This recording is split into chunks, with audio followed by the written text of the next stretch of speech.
Hello guys, welcome. Collective reading tayo ngayon, okay? Tingnan natin kung sino yung nagagalit. Nagagalit sa'yo, sino yung inis sa'yo, okay? Kumbaga, itong tao na ito ay once na nakikita ka or naririnig yung pangalan mo ay nagagalit siya, ganun. Ayan, sino ba siya? Hindi open-minded po hindi po halos lahat makaka-resonate, kaya piliin nyo na lamang. And thank you nga po pala sa mga nag-subscribe, lalo na sa mga bumabalik. Marami pong salamat. Sino yung nagagalit or naiinggit sa'yo? Give me the message. Sino itong tao na to? Nagagalit at naiinggit sa'yo. Meron ditong The Hermit reverse. Meron ditong The Hangman reverse. And then Temperance. Okay.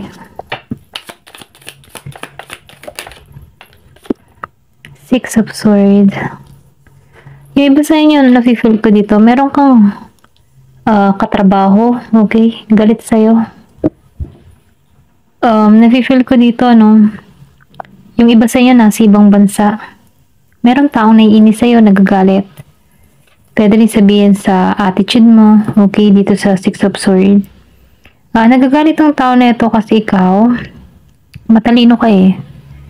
Kumbaga, nakikitaan ko dito na maabilidad ka, kaya mo makasurvive, okay? Kumbaga, napaka-independent mo dito.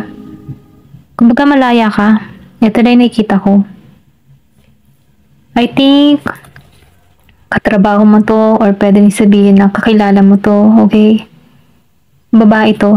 Gemini, Aquarius, and Libra. Then, meron ditong Temperance. Pero ganun pa man nafe-feel ko dito, meron ka ditong tao na gustong makipagkasundo or sabihin natin gusto na maging balance. Pwedeng kilala mo na rin to. Gusto nito na maging masaya kayo. Ito lang yung nakikita ko dito. Cool off kayo nito, okay? Malamig yung pakikitungo ng tao na ito. Then nakikitaan ko rin dito, gusto nitong maging maayos na yung sitwasyon. Gusto nito ng kapayapaan. Kumbaga, sinusunod niya na dito yung guidance niya or pwede rin sabihin ako, konsensya na to. Kung meron man tong atraso sa'yo, may pagkakonsensya na tong tao na to dito sa Temperance. Gusto ng balanse. Kasi dito sa The Hangman, meron ka ditong person na Gemini, Aquarius, and Libra, meron din Virgo. Okay? Dito sa The Hangman, nafe-feel ko dito, hindi to malaya, ayan, hindi to malaya sa kanyang nararamdaman dito. Feeling stuck, feeling lost. Or pwede rin sabihin, naiinggit to sa'yo dahil ikaw, malaya ka sa sitwasyon, kaya mong gawin ng mga bagay-bagay, or pwede rin sabihin, masaya ang love life mo, or pwede rin na masaya ang nangyayari sa buhay mo, natutupad mo yung mga pangarap mo, okay? Itong tao na ito, naki-stuck. Naiinis siya sa'yo kasi masaya ka, okay? Kumbaga, sa Six of Swords yan. Kaya mong gawin. Kaya mong maging malaya. Samantalang siya stuck. Ito lang yung nakikita ko. Then yung iba naman sa inyo, meron ditong The Hermit reverse. So, naiinis to kasi ang labo mo. Kumbaga, maybe, mahirap ka makagets or pwede rin sabihin na naiinis tong taong ito kasi hindi mo siya ma-feel or hindi mo siya maramdaman, okay? Pwedeng may nagpapahiwating na to sa'yo ng kanyang nararamdaman. Kumbaga, nagiging sarado ka or nagiging sarado yung isip mo sa tao na to, pwedeng past person mo to sa The Hermit. Kasi nafe-feel ko dito na wala tong mahanap na kaliwanagan sa'yo, okay? Hindi siya nagiging malinaw sa'yo or pwede rin sabihin ikaw, hindi ka nagiging malinaw dito, kaya naiinis siya dito sa The Hermit reverse. Kumbaga, gusto nitong yung tipo na gusto niya magkaroon ng kaalaman sa connection na to or pwede sabihin gusto nitong lumago yung connection pero meron dito tumiwalag, okay? Or pwede rin sabihin kung meron ka dito mga katrabaho, kadiling na kahit sa pamilya, naiinis to kasi napaka kumbaga mahina ka makagets dito, okay? Hindi mo mahanap or pwede sabihin sarado yung intuition mo, okay? Naiinis siya sa ganon. Hindi mo agad ma-pick up yung kanyang gustong mangyari, okay? Baga, itong tao na ito, mahanap to ng kasagutan or pwede rin sabihin, may natuklasan ka dito sa tao na to. Ito lang nakikita ko. Meron ditong nahihirapan sa sitwasyon dito sa The Hermit reverse. Hindi niya matagpuan yung kalinawan dito sa connection na to. And then yung iba naman sa inyo, katrabaho. May naiinis yung katrabaho. Kasi malaya ka, nagagawa mo yung mga bagay-bagay, masaya ka kung ano meron ka. And then yung iba naman sa inyo, meron ditong gustong makipagbate. Okay? Dito sa Temperance. Ito lang yung nakikita ko. Malakas yung Sagittarius dito sa Temperance. Gusto itong makipagbate, gusto nitong makipag-ayos, gusto nitong maging balanse muli kayo, okay? Sinusunod na nito yung inner voice niya, or pwede rin sabihin ayaw nito nung away. Ayan. Gusto nito, happy, peace be with you, mga ganun ba? Mapayapa, ganyan. Give me more information. Ano pa yung mensahe?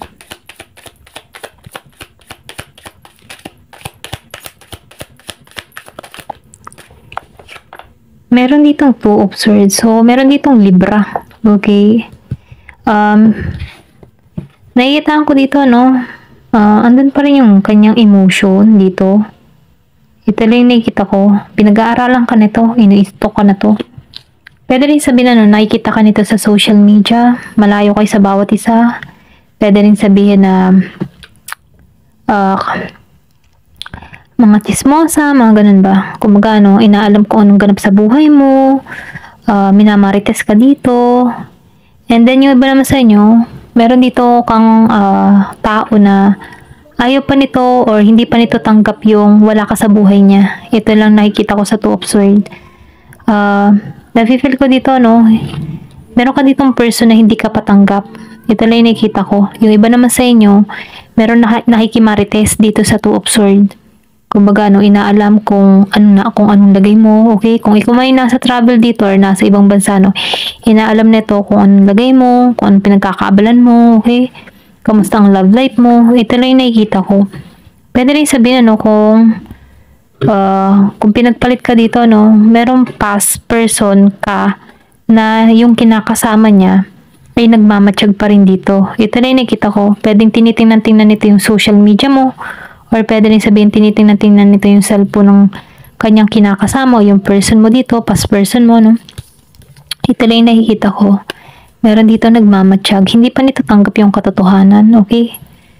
Pwede rin sabihin, hindi pa nito tanggap yung katotohanan kasi mas lamang ka para sa kanya. Kahit kasama niya na yung person mo, mas lamang ka pa rin dito. Meron ditong Libra. Then dito, Page of Pentacles. Nakikita ko dito, meron ditong gustong, yung tipo ba, may pagka-childish to, itong tao na ito sa Page of Pentacles. Meron ditong Virgo, Capricorn, Taurus. Meron Gemini, Aquarius, and Libra. Malakas yung Libra. Dito naman, nakikita ko dito, ang Virgo, Capricorn, Taurus. Okay? Nafe-feel ko dito, marami itong nilihim sa'yo, dito sa Page of Pentacles. May pagka-yin and yang. Gusto nito mag-offer. Okay, new beginning, new love, or pwede rin sabihin na kung hindi mo to karelasyon, gusto nitong makipagkasundo dito. Okay, tinitingnan ka nito, inisto ka nito, tulad dito sa Two of Swords. Okay, nahihirapan to, maybe matindi yung atraso sa'yo, kaya nagmamatsyag na lamang to. Tinitingnan ang larawan mo, or pwede rin sabihin pinag-aaralan ka nito, kung ano nangyayari sa buhay mo, okay?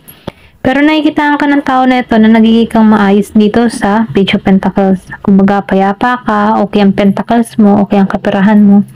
Kaya itong tao nito may pagkaingit din sa'yo dito. Kasi nakikita ko dito, marami kang kaalaman, marami kang knowledge, kumbaga, marami kang karunungan. Okay? Kumbaga, nagmamature ka dito. Ito lang nakikita ko dito sa Page of Pentacles. Then dito, sa King of Pentacles, meron ditong Virgo, Capricorn, Taurus. Galit to kasi wala siyang pera. Ikaw may pera. Okay? Kumbaga, itong tao na ito, naiinggit sa sitwasyon mo dito sa King of Pentacles reverse. Hirap to sa sitwasyon niya. Pwede rin sabihin kung pwedeng sa social media, nakikita ka ng tao na to, yung mga post mo, okay? Yung bang tipo na buti pa siya, okay ang buhay niya, buti pa siya, mga ganun ba? Ito lang yung nakikita ko. Kasi itong tao na ito, siya gipit, or pwede rin sabihin, naiinis to sa'yo kasi hindi mo siya pinautang. Pwedeng nangungutang to sa'yo pero hindi mo pinautang dito. Hindi mo pinagtuunan ng pansin, pinagdamutan mo. Ito lang yung nakikita ko. Give me more information. Yung bang tipo na May magte-text sa'yo, kakamustahin ka, then after nun, di ba, mangungutang na. Give me more information. Ganito kasi hindi mo pinagbigyan.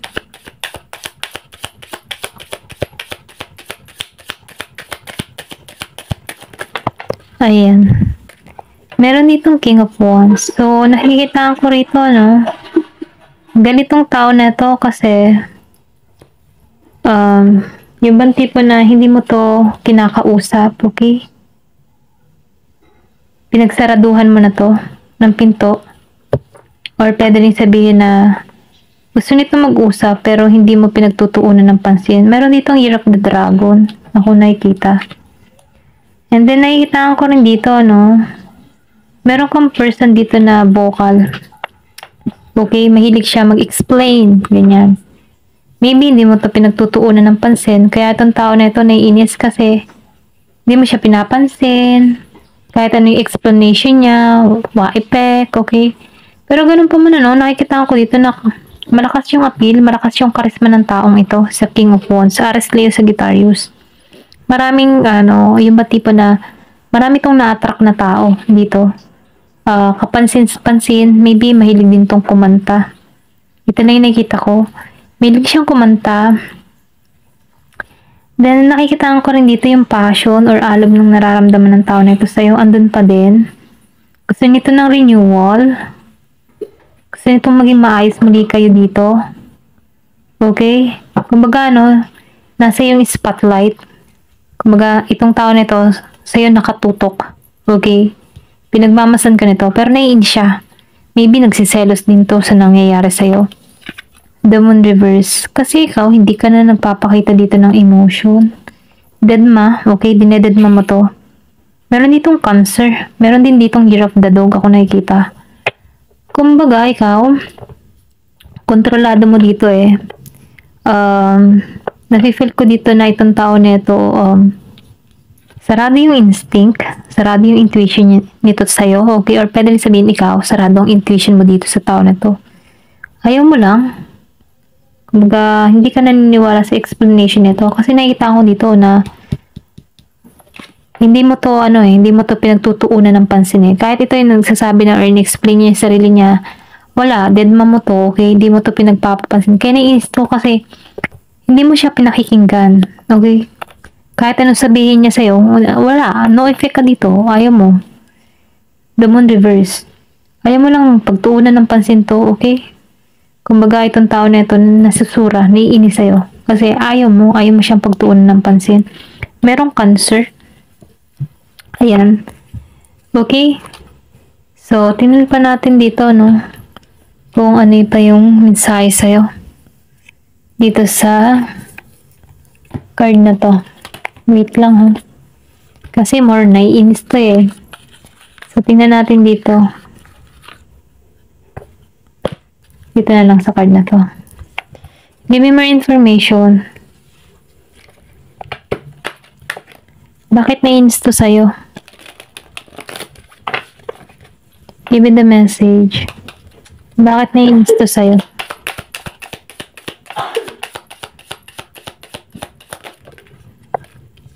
So, meron ka dito na 7 of Snow. Naka-reverse siya. Nafe-feel ko dito, no? Kasi pinatutunguhan mo to ng malamig. Or pwede rin sabihin, dinaya, niloko ka nito. Okay? Nafe-feel ko dito, natuklasan mo to dito sa 7 of Snow kung bakit nagiging kang malamig. Pwedeng katrabaho, minamahal, kaibigan, family members, may pandarayang ginawa sa'yo or pwede rin sabihin na ayaw mo. Okay? Nahihirapan ka sa sitwasyon na to. Ayaw mo siyang pakinggan. May sama ka ng loob dito. Or pwede rin sabihin siya, may sama ng loob sa'yo dito. Give me more information. Ano pa yung mensahe? 6 of Clouds, reverse. So, nakikita ko rito, naiinis to kasi nagiging kang maayos ang buhay mo, samantalang siya, pulos problema. Okay? Kumbaga sa 6 of Clouds, wala siyang nakikitang maganda or nangyayari sa buhay niya na maayos, malabo pa sa sitwasyon, ganyan. Pwede rin sabihin, kilala mo to, katrabaho mo, kung meron kang iniistoryahan ng buhay mo, nafe-feel ko dito na hindi to masaya sa nagaganap sa'yo. Kumbaga, may pagka panlilin lang, okay? Ito lang nakikita ko sa Six of Clouds. Give me more information. Kumbaga, no, nafe-feel niya dito na may selos, inggit sa'yo kasi nagiging kang maayos, okay? Give me more information.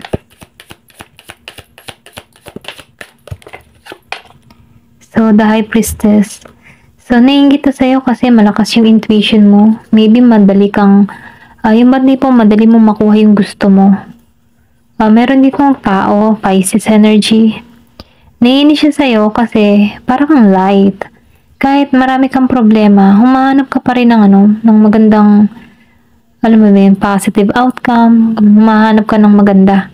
Hindi mo pinagtutuunan yung mga negative na nangyayari, mga problema, okay? Naiinis siya kasi ikaw, madali kang madali kang makapag-resolve ng problema mo. Or pwede rin sabihin marami nagkakagusto sa'yo dito. Ito lang yung nakikita ko. Kumbaga maraming humahanga sa'yo, malakas yung kutob mo, malakas yung intuition mo din kaya mong i-handle ang sitwasyon mo. Ito lang yung nakikita ko dito. So itong tao na ito, naiinis sa pag-ugali mo, sa katangian mo. Ayan. Give me more information. So meron ditong darkness, the transformation. So, naiinis ng tao na ito, kasi wala pang pagbabagong nagaganap sa kanya. Or pwede rin sabihin, naiinis to sa'yo kasi kahit marami kang problema or kahit meron kang dinaranas dito, nagiging ka pa rin malinaw yung pag-iisip mo. Okay? Kumbaga, maraming nagaganap sa'yo or nagkakaroon ka dito ng transformation.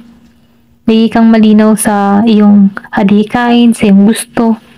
Kaya itong tao na ito naiinis. Or pwede rin sabihin meron ditong gumagawa sa'yo ng hindi maganda. Kahit gumagawa to ng hindi maganda sa'yo, andun pa rin yung kalinawan mo, okay? Samantalang itong tao na ito, andun siya sa dark, madilim. Kumbaga, madilim yung kanyang buhay or pwede rin sabihin hindi siya masaya sa kanyang pinapaharap na buhay, kanyang ginagalawan. Hindi siya masaya sa kung nasaan man siya. Okay? Then dito sa Five of Snow, breakaway. So nakikita ko dito gusto nitong matapos na or pwede rin sabihin na gusto nitong makalaya. Naiinis ng tao na ito sa kahirapan. Okay? Meron siya nahirapan. Kumbaga nahirapan to or pwede rin sabihin meron ditong tao na hindi mo pinagtuunan ng pansin. Nahirapan siya. Pwedeng pinagdamutan mo to kung meron ka ditong taong nangungutang sa'yo dito, sa Five of Snow. Nahirapan siya, wala siyang budget, merong sakit, okay? Nahirapan siya sa sitwasyon, sa kanyang buhay. Ay ikaw, okay ka. Hindi kang klaro dito. Kumbaga, marami kang nare-receive ditong regalo. Kumbaga, blessing patungo sa'yo. So, itong tao na ito, naiinis siya kasi ang bilis mong makuha kung ano yung gusto mong mangyari or maganap sa buhay mo. Kaya itong tao na ito, may kitaan mo, para siyang nakamatsyag. Humahanap to ng butas or humahanap to ng mali sa'yo, okay? Hinahanapan kanya ng mali para meron siyang mapatunayan or pwede rin sabihin na humahanap siya ng mali sa'yo para meron siyang maidiga or para mahila kanya pababa dito sa Five of Snow. Give me more information. Kumbaga, hinahanapan kanya ng butas. Kung paano ka lalagpak. Ganun. Give me more information. So, meron ditong Six of Waves.